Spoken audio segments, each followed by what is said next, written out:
제1품 도리천에서 신통을 보이시다. 이와 같이 나는 들었다. 한때 부처님께서 도리천에서 어머님을 위하여 설법하셨다. 이때 시방에 한량없는 세계에서 이루 말할 수 없이 많은 부처님과 보살 마하살들이 모두 법회에 와 있어 찬탄하셨다.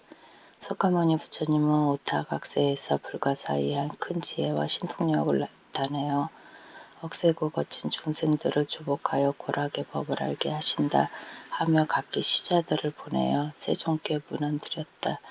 이때 열애께서 웃으며 백천만억 대광명원을 놓으시니 이른바 대원만 광명원, 대자비 광명원, 대지혜 광명원, 대반야 광명원, 대삼매 광명원, 대길상 광명원, 대복덕 광명원, 대공덕 광명원, 대귀 광명원, 대천당 광명원이었다. 이로 헤아릴 수 없이 많은 광명을 놓으시고 또 갖가지 미묘한 음성을 내시니 이른바 보시바람 이름, 지게바람 이름, 인욕바람 이름, 정진바람 이름, 선정바람 이름, 반야바람 이름, 자비음, 희사음, 해탈음, 무름, 지혜음, 대지혜음, 사자후음, 대사자후음, 울레음, 대울레음이었다. 이러한 말로 다할 수 없는 음성을 내시니 사바세계와 타방국도에 있는 무량억의 천신과 유혹 귀신들도 도리천궁에 모였다. 이들은 이른바 사천안청, 도리천, 수연마천, 도설타전, 화락천, 타화, 자재천, 범중천, 범보천, 대범천, 소광천, 무량광천, 광음천, 소정천, 무량정천, 변정천, 복색천, 보객천, 광가천, 엄식천, 무량엄식천, 엄식과실천, 무상천, 무번천, 무열천, 성견천, 선현천, 색구경천, 마해, 수라천, 비상, 비비, 상처천의 모든 천신대중, 용해대중, 귀신대중들이었다. 또한 타방국토와 사바세계의 해신, 강신, 하신, 수신, 산신, 지신, 천택신, 묘가신, 주신, 야신, 공신, 천신, 음식신, 초목신들도 모두 법회에 모였다. 또한 타방국토와 사바세계의 여러 큰 귀왕들인 안목귀왕, 담열귀왕, 담정기귀왕, 담태랑귀왕, 행병귀왕, 섭덕귀왕, 자신귀왕, 복리귀왕, 대경귀왕들도 법회에 모였다. 그때 석가모니 부처님께서 문수사리 법왕자 보살 마하살에게 말씀하셨다. 그대는 이 모든 부처님과 보살 천룡 귀신과 이 세계와 저 세계 이 국토와 다른 국토로부터 와서 도리천에서 모인 대중들의 수를 알 수 있겠는가? 문수사리가 말씀하셨다. 세존이시여, 저의 실력으로는 천겁을 헤아리더라도 알 수 없습니다. 부처님께서 문수사리에게 말씀하셨다. 내가 불안으로도 다 헤아리지 못하겠으니 그들은 모두 지정보살이 오랜 세월 동안 이미 제도했거나 지금 제도 중이거나 앞으로 제도할 이들이며 이미 성취시켰거나 지금 성취 중이거나 앞으로 성취시킬 이들이니라. 문수사리가 부처님께 말씀드렸다. 세존이시여, 저는 오랜 과거로부터 성근을 닦아 걸림없는 지혜를 얻었기에 부처님의 말씀을 믿어봤더옵니다. 그러나 작은 과를 얻은 성문이나 천룡팔보 미래세의 모든 중생들은 비록 열애의 진실한 말씀을 듣더라도 반드시 의욕을 품을 것이며 비록 받아지니더라도 비방하게 될 것이옵니다. 지정보살 마하살이 처음 수행할 때 어떠한 수행과 서원을 세웠기에 이처럼 불가사의한 일을 성취하였는지 세존께서 자세히 말씀하여 주옵소서. 부처님께서 문수사리에게 말씀하셨다. 비유컨대 삼천대천 세계에 있는 수풀과 벼, 대나무, 갈대, 산, 돌, 티끌 등 이 많은 것 가운데 한 물건을 하나로 세고 그 하나를 한 개의 항아로 여겨 그 항아의 모래 하나를 한 세계로 치고 그 세계 안에 있는 한 개의 먼지를 일겁으로 삼고 그 겁에 쌓여있는 먼지의 수를 모두 겁이라 하더라도 지장보살이 십지과일을 증득한 시간은 앞에서 비유한 수보다 1000배도 더 오래거늘 하물며 지장보살이 성문과 벽지 불지에서 행한 일을 어찌 다 비유할 수 있겠는가? 문수사리의 이 지장보살의 위실력과 서원은 불가사의하다. 만약 미래세의 선남자 선여인이 이 보살의 이름을 듣고 찬탄하거나 우러러 예배하거나 이름을 부르거나 공양을 올리거나 형상을 그리거나 조성하거나 오치를 한다면 이 사람은 마땅히 33천에 100번이나 나고 영원히 악도에 떨어지지 않으리라. 문수살이여 지정보살 마하살은 아주 오랜 겁전에 어떤 장자의 아들이었다. 그때 부처님이 계셨으니 명호는 사자 분신 구종 만행열애였다. 그때 장자의 아들이 부처님의 상호가 천복으로 장엄되심을 보고 그 부처님께 어떤 수행과 소원을 세워야 하는 이런 상호를 얻나이까 하고 여쭈었더니 사자 분신 구종 만행열애께서 장자의 아들에게 이런 몸을 얻고자 하면 마땅히 오랫동안 온갖 고통 받는 중생을 건져 주어야 한다라고 말씀하셨다.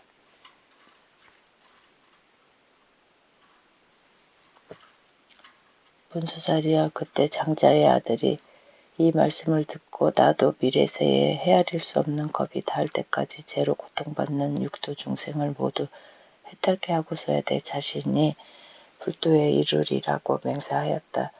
그 부처님 앞에서 이 대서원을 세우고 말로 다 할 수 없는 백천만억 나유타 겁이 지난 지금까지도 보살로 있느니라. 또 아주 오랜 아승기 겁전에 부처님이 계셨으니 명호는 각화 정자제왕열애라고 하셨다. 수명은 400천만억의 아승기 겁이었다. 그 부처님의 삼겁시대에 어떤 바라문의 딸이 있었는데 숙세의 복이 두터워 무 사람들의 공격을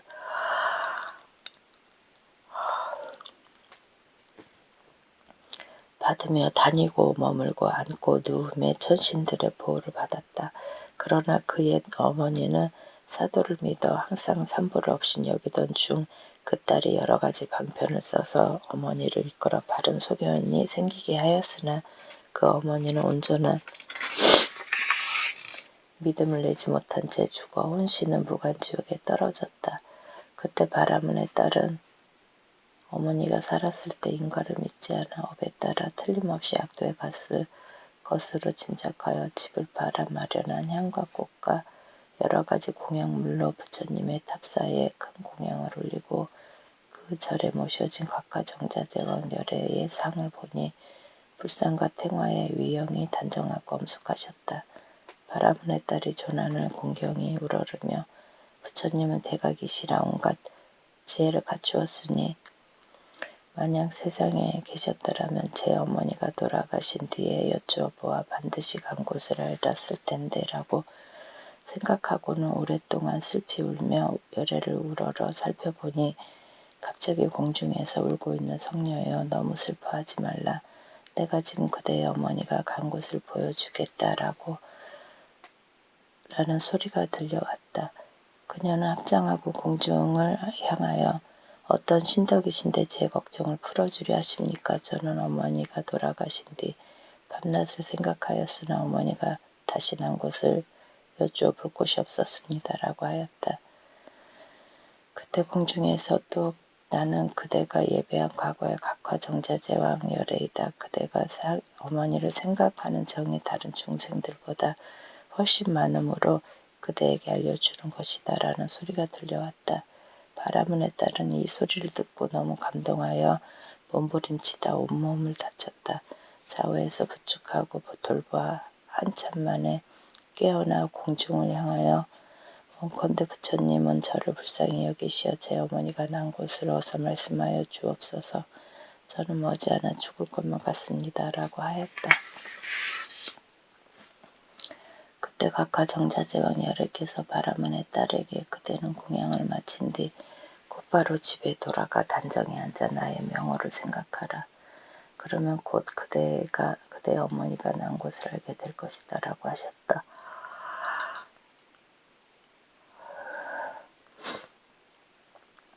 바라문의 딸은 예불을 마치고 부처님께 거듭 절하고는 곧 집으로 돌아와 단정히 앉아 어머니를 생각하며 하루 밤낮이 지나도록 각화정자제왕열애를 연불하다 문득 보니 자신이 어떤 바닷가에 와 있었다.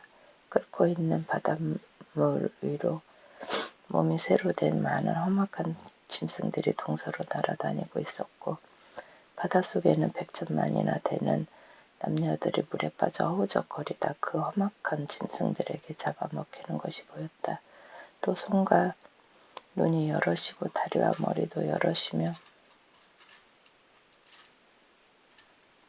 입에서는 갈고리와 같이 날카로운 이가 밖으로 튀어나온 다른 야차들이 험악한 짐승들에게 제인을 몰아주기도 하고 거칠게 움켜잡아 발과 머리를 엮는 모양이 만가지나 되어 참아 볼 수 없었으나 바라문에 따른 연불력으로 아무런 두려움이 없었다. 이곳에 있는 무독이라는 기왕이 다가와 머리 숙여 바라문의 딸을 맞으며 보살이여 어떻게 이곳에 오셨습니까? 라고 하였다. 이곳은 어디입니까? 하고 바라문의 딸이 기왕에게 물으니 이곳은 대처리산 서쪽 첫째 바다입니다. 라고 무독이 답했다. 처리산 안에 지옥이 있다는데 사실입니까? 하고 바라문의 딸이 물으니 그렇습니다. 라고 무독이 답했다. 제가 어떻게 이 지옥에 오게 되었습니까? 하고 바라문의 딸이 물으니 부처님의 위실력과 이 실력이 아니면 업력에 의한 것입니다. 이 두 가지가 아니면 이곳에 올 수 없습니다. 라고 무독이 답했다.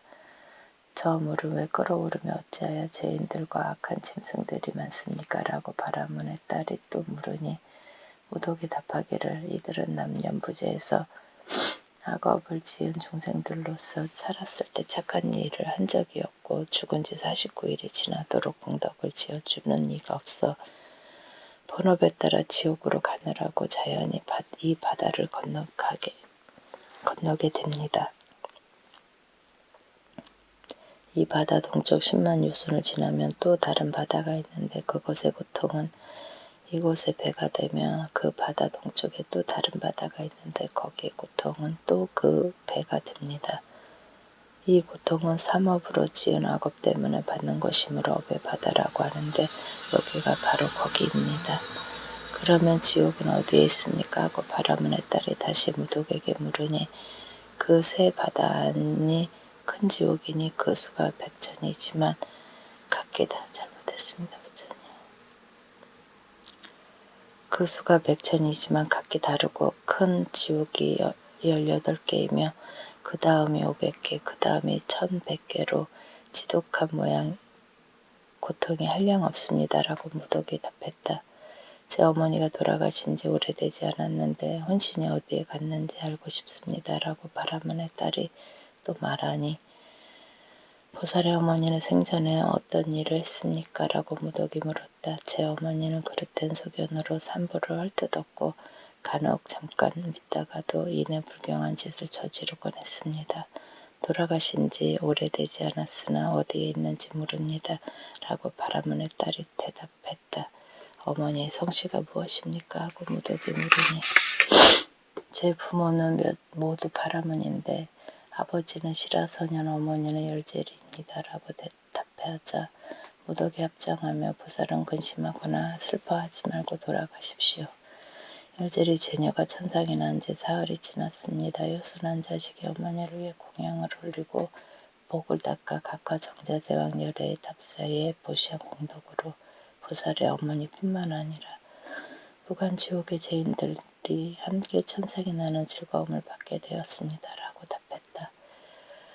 무독의 말을 마치고 합장하며 물러가니 바라문의 딸은 꿈결같이 돌아와 이 일을 깨닫고 곧 각화 정자제왕열애의 탑전에서 큰 서원을 세우기를 원컨대 저는 미래겁이 다하도록 재고 중생을 위하여 널리 방편을 펴서 그들을 해탈하도록 할 것입니다. 라고 하였다.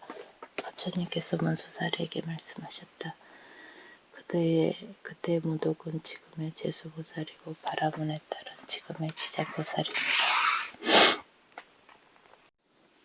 제2품 분신들이 모이다. 그때 생각할 수도 셀 수도 말할 수도 없이 많은 100천만억 무량 아승기 지옥세계에 몸을 놔두셨던 지정보살의 분신들의 돌이 전궁에 모여들었다. 또 열애의 위실력으로 각기 그곳에서 해탈을 얻어 업도로부터 벗어난 자들도 천만억 나이타의 수만큼 많이 모였다. 이들은 지장보살의 교화로 안우다라 삼막삼보리에서 영원히 물러나지 않게 된 이들로서 오랜 겁전부터 생사에 떠돌면서 육도에서 쉴 새 없이 고통받다가 지장보살의 넓고 큰 자비와 깊은 서원으로 성과를 얻은 이들이었다. 이들은 도리천에 이르러 기쁨이 넘쳐 하나같이 한갓꽃으로 부처님께 공양 올리고 열애를 우러르며 잠시도 눈을 떼지 않았다. 그때 세존께서 금빛 팔을 펴서 생각할 수도 셀 수도 말할 수도 없이 많은 백천만억 무량 아승기 세계의 분신 지장보살 마하살의 이마를 만지며 말씀하셨다. 내가 오타각세에서 거칠고 억센 중생을 교화하여 그 마음을 조복하고 그름을 버리고 바른 길로 돌아가게 하였으나 열의 하나둘은 여전히 악습이 남았으니 나도 천백억 분신으로 널리 방편을 베푸니라. 근기가 날카로운 이는 들으면 곧 믿어서 지니며 성과가 있는 이는 부지런히 권하면 성취할 것이며 암둔한 이는 오래 교화해야 겨우 귀하고 업이 무거운 자는 존경심을 내지 못한다. 이런 중생들은 각각 차별이 있어 분신으로 제도하여 해탈시키되 남자나 여인, 천용, 귀신, 살림, 하천, 냇물, 못, 샘이나 우물로 나타내서 사람들을 이롭게 하여 제도하며 제석, 범함, 전륜왕, 거사, 구강, 재산, 관리, 비구나 비구니, 우바세나 우바이 또는 성문, 나한, 벽지불, 보살 등의 몸으로도 교화 제도하니 부처의 몸으로만 나타내는 것은 아니다. 내가 오랫동안 저렇게 교화하기 어려운 억세고 거친 제고 중생을 해탈시켰을 때 거기에 조복되지 못한 자가 있어 업의 응보에 따라 악도에 떨어져 큰 고통을 받는 것을 보거든 그대는 마땅히 내가 도리천궁에서 간곡히 부탁한 것을 기억하여 사바세계에 미를 뿌리 오실 때까지 중생들을 해탈시켜 모든 고통에서 벗어나게 하고 부처님의 수기를 받도록 하라. 그때 여러 세계에서 온 모든 분신 지장보살이 다시 한 몸으로 돌아가서 눈물을 흘리면서 애절하게 부처님께 말씀드렸다. 저는 오랜 세월 전부터 부처님께서 불가사의한 위실력으로 이끌어주심에 힘입어 큰 지혜를 갖추었습니다. 제 분신이 백천만억 항하의 모래알처럼 많은 세계에 두루하여 한 세계마다 백천만억의 몸이 되고 한 몸마다 백천만억의 사람을 제도하여 삼복에 귀토록 하며 영원히 생사를 여의고 열반의 즐거움을 이루게 하겠습니다. 불법 가운데 한 타락 물 한 방울 모래 하나 한 티끌과 털끝만한 착한 일이라도 한다면 제가 점쳐 제도하고 해탈시켜 큰 이로움을 얻게 하겠습니다. 세존이시여 후세의 악업 중생들에 대하여 심려하지 마옵소서. 세존이시여 후세의 악업 중생들에 대하여 심려하지 마옵소서. 세존이시여 후세의 악업 중생에 대하여 심려하지 마옵소서. 이와 같이 세 번 부처님께 말씀드렸다. 이때 부처님께서 지장보살을 칭찬하셨다. 훌륭하고도 훌륭하도다. 내가 그대를 도와 기쁘게 하리니 그대는 구원겁으로부터 세운 큰 서원을 성취하여 널리 중생을 제도한 후에 곧 보리를 증득할 것이니라.